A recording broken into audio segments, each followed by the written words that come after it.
What is going on, guys? This is EK1 Gaming here, and today's video, wow, we've got some huge news for you, especially if you're an Xbox gamer. Oh, you're not going to want to miss it. You're definitely not going to want to miss it. But before we get into the video, if you find this helpful, be sure to hit that like button, subscribe button, and leave me a comment in the comment section below.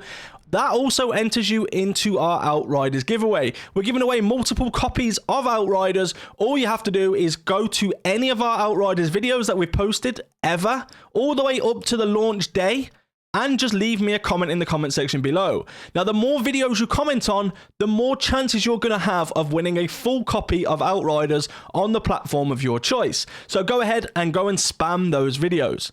With that being said, let's get you all of this information and this big news. So we're not one to drag things out. Xbox Game Pass is going to have Outriders on day one of release.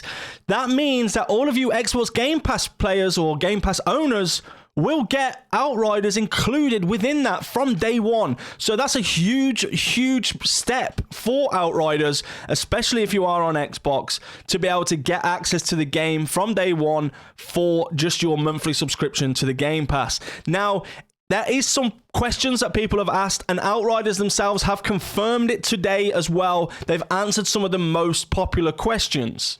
Now, one of them questions being about, obviously, the cross-platform, cross-save, etc. It says your progress will follow you if you switch between Xbox Series X and S and Xbox One, vice versa. Your progress will not follow you if you switch from Xbox to another platform like PC or PlayStation.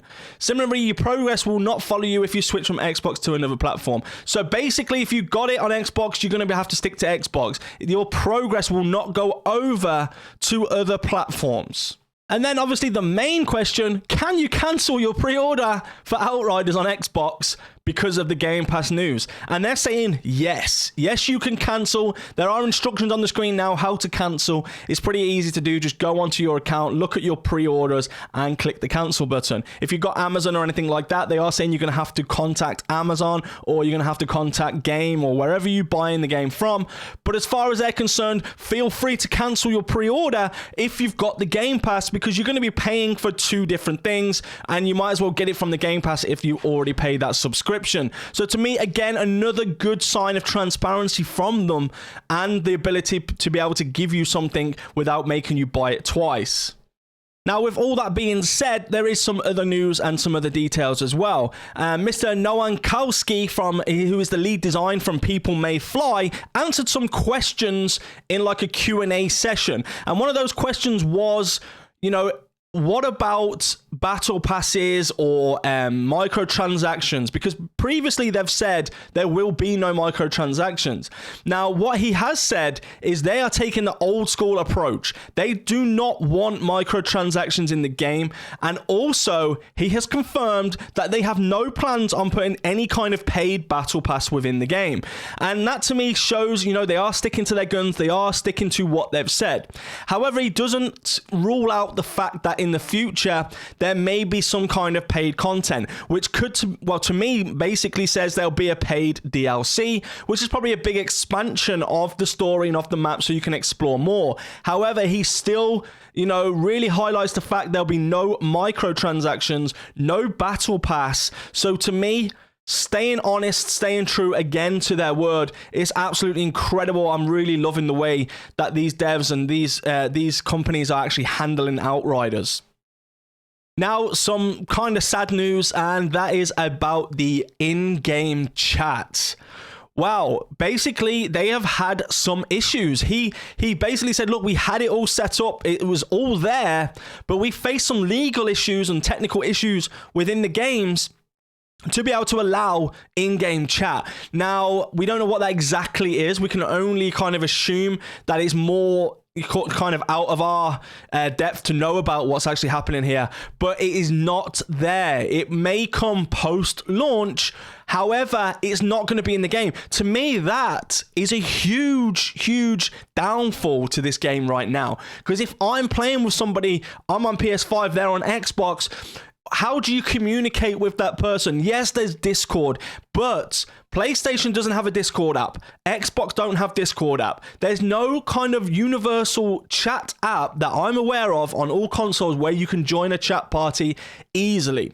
Now, of course, you can just chat on your phone and stuff like that, but if you matchmake and they come into your game, there's no communication, which means that it's going to be really affecting your gameplay, and it's definitely going to affect people who matchmake. You know, you might want to put different builds on. You might want to be like, hey, just wait a second, I've missed something, don't go ahead. Or just hold on a minute, I need to go grab a drink. Or something, it could be anything. To me, in-game chat is a big downfall right now.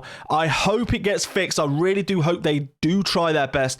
They have said, you know, they're looking into it, they're aware of it, don't worry, we're going to try our best, but I am really torn about this right now. It's kind of upset me a little bit that I can't talk to my friends or can't matchmake and talk to people and meet new people on the console or on PC, etc. So for me, they need to fix it. It needs to be done immediately. It should be really high priority.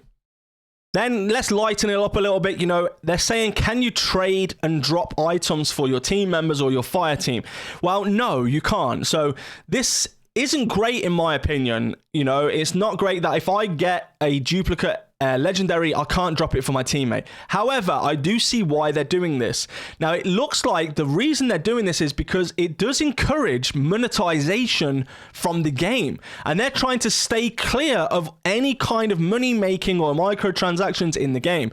So what they're basically saying is, in my opinion, they don't want me or anybody to say, hey, I've got this legendary, PayPal me $20 or £20 and I'll give it to you. Or there's sites out there that say, well, we'll drop it for you if you pay this much money. So for me, it's a good thing, but it's also a bad thing because I do want to share my loot with my fire team if they're my friends, or even, you know, have a clan system in place where we could drop it in.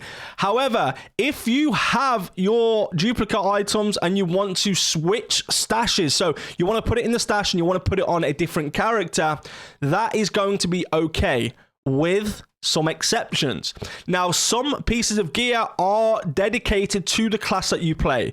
So, for example, if you're playing Devastator, the gear you drop will not drop for a Technomancer, okay? So, the gear will be dedicated to your class that you've got equipped at the time of getting the gear. There are some pieces of gear that are universal that you can then put in your stash and put on all characters, some weapons, etc. But any gear that's dedicated to that class will not be able to be used on other characters. Now, a lot of the blues I think are universal, but you're going to have to basically wait and see till we get access to that stash because we don't have access to it yet. But it is accessible from each different class and you can transfer items between them. We haven't heard about any kind of mobile apps to do that like Destiny do, but it's it's available, you can do it, but you're just gonna have to do it within game. Now, last but certainly not least, and that is a question about legendaries. Now, legendaries and higher tier loot, are they limited to certain bosses? Like, will a certain boss drop a certain weapon or a certain piece of gear? Now, they've confirmed, no, that is not how it works. However, what they have said is limited to tier. So until you get to a certain world tier in the game, you will unlock different legendary items. So if I'm world tier 5 and you are world tier 10, you have access to an ability to drop more legendaries than I can because they are capped at certain world tiers. We don't know which ones are capped where at the moment, but I'm sure we'll kind of figure that out as we get through the world tiers. It's going to be risk and reward. You know, the higher the world tier, I'm assuming the better quality of the loot and the better weapons and gear that are going to come out for legendaries. So for me, I kind of enjoy that. I kind of like that, you know, you're not going to get at world tier 5 a certain legendary. You have to wait until you get to that world tier to be able to drop it. But again, you know, it's not dedicated to each boss. It could be any boss at any point, or any NPC can drop that legendary as long as you're at the correct tier. So everyone, thank you so much for watching this video. If you found this helpful, be sure to hit the like button, the subscribe button, and the little notification bell. Leave me a comment in the comment section below to enter that competition. Stay safe, everyone, and I'll see you all in the next one.